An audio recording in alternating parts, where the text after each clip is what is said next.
ചെങ്കളെ സുഖല്ലേ? അപ്പോൾ ഇന്നത്തെ യാത്രാ വിശേഷം. ഇന്ന് നമ്മൾ യാത്ര ചെയ്യുന്നത് മുംബൈയിലെ ആദ്യത്തെ അണ്ടർ മെട്രോ, അതായത് അക്വ ലൈൻ മെട്രോ, പൂർണ്ണമായിട്ടും ഭൂമിക്കടിയിലൂടെ പോകുന്ന മുംബൈയിലെ ആദ്യത്തെ മെട്രോ ലൈൻ. അപ്പോൾ ഇനി ആ വിശേഷങ്ങളിലേക്ക്.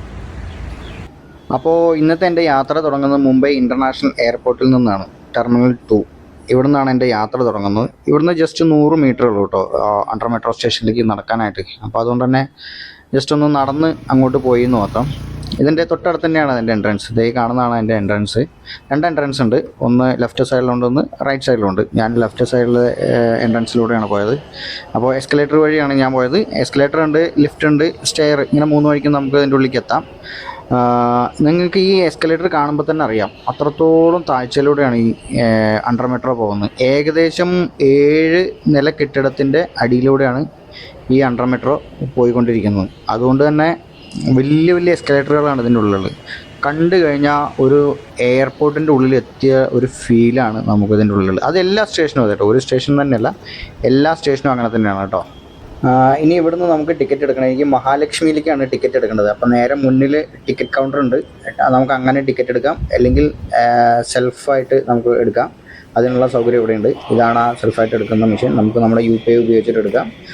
ഇതിൽ തന്നെ സിമ്പിളായിട്ട് എടുക്കാം. നമ്മൾ നിൽക്കുന്ന സ്റ്റേഷൻ ഓൾറെഡി അതിൽ കാണിക്കും വൈറ്റ് ആയിട്ട്. അടുത്തത് നമുക്ക് എവിടേക്കാണോ പോകേണ്ടതെന്ന് കാണിച്ചാൽ എമൗണ്ട് കാണിക്കും. ഞാൻ ഓൾറെഡി പൈസ കൊടുത്ത് ടിക്കറ്റ് എടുത്ത കാരണം കൊണ്ടാണ് ഞാൻ എടുക്കാത്തത്. ഞാൻ ജസ്റ്റ് ഇത് കാണിച്ചെന്ന് മാത്രമേ ഉള്ളൂ. ടിക്കറ്റ് ഇതേ കയ്യിലുണ്ട്. ഇനി സെക്യൂരിറ്റി ചെക്കപ്പ് ഉണ്ട്, അത് കഴിഞ്ഞിട്ട് വേണം മുന്നോട്ട് കിടക്കാൻ. ചിലപ്പോഴൊക്കെ അവർ വീഡിയോ എടുക്കാനായിട്ട് സമ്മതിക്കാത്ത പോലെ എനിക്ക് തോന്നിയിട്ടുണ്ട്. എന്തോ ഇന്ന് എന്നോട് അങ്ങനെ കാണിച്ചില്ല. മുമ്പ് ഞാൻ അങ്ങനെ ഒരിക്കൽ ട്രാവൽ ചെയ്ത സമയത്ത് അത് സമ്മതിക്കാതിരിക്കുന്നത് ഞാൻ കണ്ടിട്ടുണ്ടായിരുന്നു. അപ്പോൾ ഇനി ഇത് കഴിഞ്ഞ് ഇതേ ഗേറ്റ് കഴിഞ്ഞ് അകത്തേക്ക് കിടക്കുമ്പോൾ വീണ്ടും നമ്മൾ എസ്കലേറ്റർ ഇറങ്ങിയിട്ട് വേണം താഴത്തേക്ക് എത്താനായിട്ട്. അപ്പോഴാണ് നമ്മൾ ഈ ട്രെയിൻ വരുന്ന ഗ്രൗണ്ട് ഫ്ലോറിലേക്ക് എത്തുന്നത്. അതായത് ആദ്യത്തെ എസ്കലേറ്റർ ഇറങ്ങി വരുമ്പോൾ ടിക്കറ്റ് കൗണ്ടറാണ്. അത് കഴിഞ്ഞ് വീണ്ടും ടിക്കറ്റ് എടുത്തിട്ട് വീണ്ടും ഒരു എസ്കലേറ്റർ അങ്ങോട്ട് ഇറങ്ങണം. അപ്പോൾ തന്നെ നിങ്ങൾക്ക് മനസ്സിലാവും ഞാൻ നേരത്തെ പറഞ്ഞ എത്രത്തോളം ദൂരം ഉണ്ട് എന്നുള്ളത്. അങ്ങനെ നമ്മൾ നമ്മുടെ ഗ്രൗണ്ട് ഫ്ലോറിലേക്ക് എത്തി. ഇവിടുത്തെ കണ്ടില്ലേ, അത്രത്തോളം മനോഹരമാണ്. ഫുള്ള് ടൈലൊക്കെ ഇട്ട് എല്ലാം അടിപൊളിയാക്കിയിട്ടാണ് അണ്ടർ മെട്രോ. എല്ലാ സ്റ്റേഷനും നീറ്റ് ആൻഡ് ക്ലീനാണ്. ഒരുപാട് സൗകര്യമാണ് കേട്ടോ ഇത് അണ്ടർ മെട്രോ എന്ന് പറഞ്ഞ സംഭവം. ഒന്ന് നമുക്ക് വലിയ തിക്കും തിരക്കില്ലാതെ യാത്ര ചെയ്യാം, പിന്നെ ഫാസ്റ്റാണ്, അടിപൊളിയാണ്. ഇനിയിപ്പോൾ കണ്ടോ അടുത്ത ട്രെയിൻ വരാനുള്ള ടൈമാണ് ഇതിൽ കാണിക്കുന്നത്. 3 മിനിറ്റ് വെയിറ്റ് ചെയ്യണം. 3 മിനിറ്റ് വെയിറ്റ് ചെയ്യുമ്പോൾ അടുത്ത ട്രെയിൻ വരും.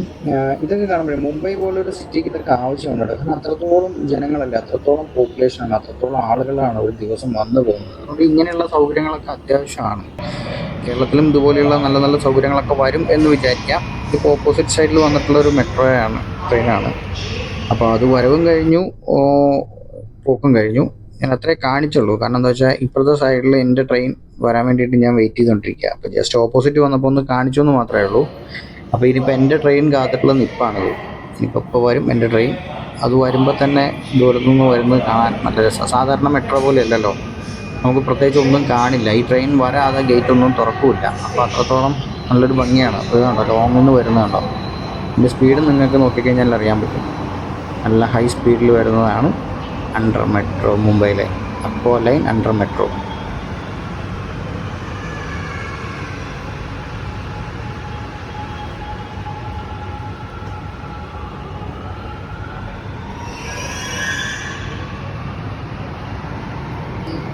അപ്പോൾ നമ്മുടെ ട്രെയിനകത്തേക്ക് കയറാനുള്ള സമയമായി.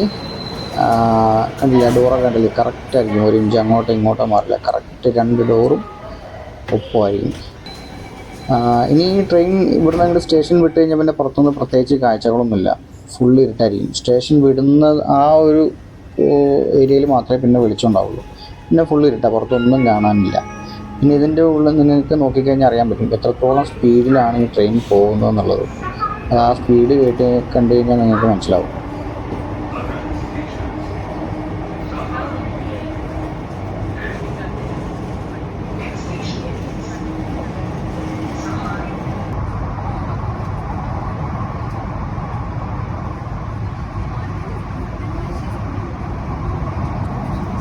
അത്യാവശ്യം നല്ല സ്പീഡിൽ തന്നെയാണ് ട്രെയിനിൻ്റെ യാത്ര. അതുകൊണ്ട് തന്നെ ഓരോ സ്റ്റേഷനിലേക്കുള്ള ഗ്യാപ്പ് അധികം നമുക്ക് ഫീൽ ചെയ്യില്ല. പെട്ടെന്ന് തന്നെ ഓരോരോ സ്റ്റേഷനിൽ നമ്മൾ പെട്ടെന്ന് എത്തുന്നതായിട്ട് തോന്നും. ടോട്ടൽ 28ഓളം സ്റ്റേഷനാണ് എന്നാണ് ഉണ്ടായിരുന്നത്. 28 സ്റ്റേഷനോളം ഉണ്ട് ഈ ട്രെയിനിൻ്റെ യാത്രയിൽ. അതായത് JVLR മുതൽ കുഫെ പരേഡ് വരെ. സൗത്ത് മുംബൈയിലെ ഏറ്റവും ലാസ്റ്റ് സ്റ്റേഷനാണ് കുഫെ പരേഡ്. മുംബൈയിൽ വരുന്നുണ്ടെങ്കിൽ, അല്ലെങ്കിൽ മുംബൈയിൽ ഇതുവരെയായിട്ട് ഇതിൽ യാത്ര ചെയ്തില്ലെങ്കിൽ ഒന്ന് എന്തായാലും യാത്ര ചെയ്യണം. വല്ലാത്തൊരു എക്സ്പീരിയൻസ് ആണ്. 35 കിലോമീറ്റർ ഭൂമിക്കടിയിലൂടെ നമുക്ക് ഇങ്ങനെ പോകാമെന്ന് പറയുന്നത് തന്നെ നല്ലൊരു വൈബാണ്, നല്ലൊരു എക്സ്പീരിയൻസ് ആണ്. മൊത്തം ഈ അണ്ടർ മെട്രോയിൽ 27 സ്റ്റേഷനാണ്. അതിൽ ഒരെണ്ണം മാത്രമേ പുറത്തുള്ളൂ. അത് ബാക്കി ഒഴിച്ചെല്ലാം ഭൂമിക്കടിയിലാണ്. അതായത് ഫസ്റ്റ് തുടങ്ങുന്ന JVLR സ്റ്റേഷൻ മാത്രമേ പുറത്തുള്ളൂ. ബാക്കിയെല്ലാം അകത്തായിട്ടാണ് ഈ ട്രെയിനിൻ്റെ മെട്രോ സ്റ്റേഷനുകളുള്ളത്. എൻ്റെ അറിവിൽ ഭൂമിക്കടിയിലൂടെ പൂർണ്ണമായിട്ടും പോകുന്ന ഏക metro station Mumbai aqua line metro station തന്നെയാണ്. ഈ പ്രവൃത്തി പൂർത്തിയാക്കുക എന്നുള്ളത് വലിയൊരു ടാസ്ക് ആയിരുന്നു എന്നാണ് ഞാൻ കേട്ടിട്ടുള്ളത്. കാരണം ഇത് കടന്നു പോകുന്ന ഏരിയ അങ്ങനെയുള്ളതായിരുന്നു. കടലിനടിയിലൂടെ കടന്നു പോകുന്നുണ്ട്, കരയിലൂടെ പോകുന്നുണ്ട്, പോരാത്തതിന് പഴയ ബിൽഡിങ്ങുകളുടെ അടിയിലൂടെയെല്ലാമാണ് ഇത് കടന്നു പോകുന്നത്. മുംബൈ കണ്ടിട്ടുള്ളവർക്കറിയാം, സൗത്ത് മുംബൈയിൽ മുഴുവനും പഴയ ബ്രിട്ടീഷുകാരൊക്കെ പണിതിട്ടുള്ള അത്രയും പഴക്കം ചെന്ന ബിൽഡിങ്ങുകളാണ്. ഉദാഹരണത്തിന് വിക്ടോറിയ ടെർമിനൽ, അതിനടിയിലൂടെ വരെ ഈ മെട്രോ ലൈൻ കടന്നു പോകുന്നുണ്ട്. അപ്പോൾ അതെല്ലാം ഒരു കേട് പോലും സംഭവിക്കാതെ ഇതിനെ പൂർത്തീകരിച്ചു എന്ന് പറയുന്നത് വലിയൊരു സംഭവമാണ്. നമ്മുടെ രാജ്യത്ത് നടന്നിട്ടുള്ള വലിയൊരു സംഭവമാണ്. അപ്പം നമ്മുടെയൊക്കെ എഞ്ചിനീയർമാരെയൊക്കെ സമ്മതിച്ച് കൊടുത്തേ പറ്റൂ. 3 ഗവൺമെൻറ്റിൻ്റെ സഹായത്തോടു കൂടിയിട്ടാണ് ഇത് പൂർത്തീകരിച്ചേക്കുന്നത്. ഏകദേശം 38,000 കോടി രൂപയുടെ അടുത്ത് ചിലവ് വന്നിട്ടുണ്ട്. ഇതിൽ മഹാരാഷ്ട്ര ഗവൺമെൻറ്റും ഉണ്ട്, ഇന്ത്യ ഗവൺമെൻറ്റും ഉണ്ട്, പിന്നെ ഒരു ജാപ്പനീസ് ഏജൻസിയിൽ നിന്നും കൂടെ അവരുടെയും കൂടെ സഹായത്തോടു കൂടിയിട്ടാണ് ഇത് പൂർത്തീകരിച്ചിരിക്കുന്നത്. ഇന്ത്യയുടെ ആദരണീയനായിട്ടുള്ള പ്രധാനമന്ത്രി നരേന്ദ്രമോദി ആണ് ഇത് ഉദ്ഘാടനം ചെയ്ത്. 2025 ഒക്ടോബറിലാണ് ഇതിൻ്റെ ഉദ്ഘാടനം കഴിഞ്ഞത്. അതുപോലെ തന്നെ വേറൊരു അടിപൊളി യാത്രയും കൂടെ മുംബൈയിൽ നിന്ന് സ്റ്റാർട്ട് ചെയ്യും താമസിയാതെ. അത് അടുത്ത വർഷത്തിലുണ്ടാവുമെന്നൊക്കെ പറയുന്നു. എന്തായാലും അതും പെട്ടെന്ന് തന്നെ ആവട്ടെ. അത് നമ്മുടെ മുംബൈയിൽ നിന്ന് അഹമ്മദാബാദിലേക്കുള്ള ബുള്ളറ്റ് ട്രെയിനാണ്. അതിൻ്റെ വർക്കുകളൊക്കെ മുംബൈയിൽ നടന്നുകൊണ്ടിരിക്കുന്നുണ്ട്. പെട്ടെന്ന് തന്നെ അതായിക്കഴിഞ്ഞാൽ ആ ഒരു യാത്ര കൂടെ എനിക്ക് അനുഭവിക്കാൻ പറ്റുമെന്ന് ഞാനും വിചാരിക്കുന്നു. നമ്മൾ ഈ ട്രെയിനിലിരുന്നിട്ട് മുന്നിലേക്ക് നോക്കുമ്പോഴും പുറകിലേക്ക് നോക്കുമ്പോഴും നല്ല രസമാണ്. കാരണം ഇത് സ്ട്രെയിറ്റ് ആയിട്ടുള്ളൊരു റെയിൽവേ റൂട്ടല്ലല്ലോ, വളഞ്ഞും തിരിഞ്ഞൊക്കെ പോകുന്നതല്ലേ. അപ്പോൾ ആ വളവൊക്കെ തിരിയുന്നത് കാണാനൊക്കെ നല്ല രസമാണ് അതിൻ്റെ ഉള്ളിലിരുന്നിട്ട്. പിന്നെ വേറെ ഒരു കാര്യം, മൊബൈലിന് റേഞ്ച് ഇല്ല. ഇതിൻ്റെ ഉള്ളിൽ നമുക്ക് മൊബൈലിന് റേഞ്ച് തീരെയില്ല. ആകെ മൊത്തം AC-യുടെ കളിയാണ്. മെട്രോ ട്രെയിൻ മൊത്തം ഫുൾ എയർ കണ്ടീഷനാണ്. അതുപോലെ തന്നെ എല്ലാ അണ്ടർ മെട്രോ റെയിൽവേ സ്റ്റേഷനുകളും എയർ കണ്ടീഷനാണ്.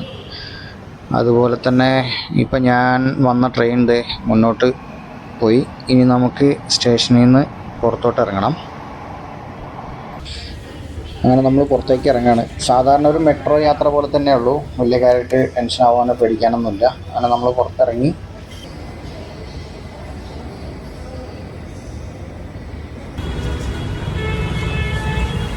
അങ്ങനെ ഞാൻ എൻ്റെ ഡെസ്റ്റിനേഷനായ മഹാലക്ഷ്മി മെട്രോ സ്റ്റേഷൻ്റെ അടുത്ത് ഇറങ്ങി. അപ്പോൾ എപ്പോഴും പറയുന്ന പോലെ തന്നെ ഇതുപോലെയുള്ള മുംബൈയിലെ കാഴ്ചകൾ കാണാൻ ഒന്ന് ഫോളോ ചെയ്തേക്കണേ.